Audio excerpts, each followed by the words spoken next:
ఏడేడు జన్మాల బంధాలతో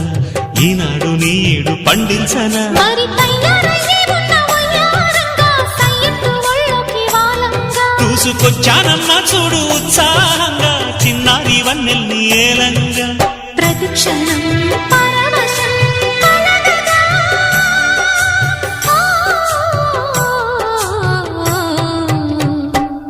మనసా పలకవే మధుమాసపు కోయిలవై చెలిమే తెలుపవే చిగురాశల గీతికవై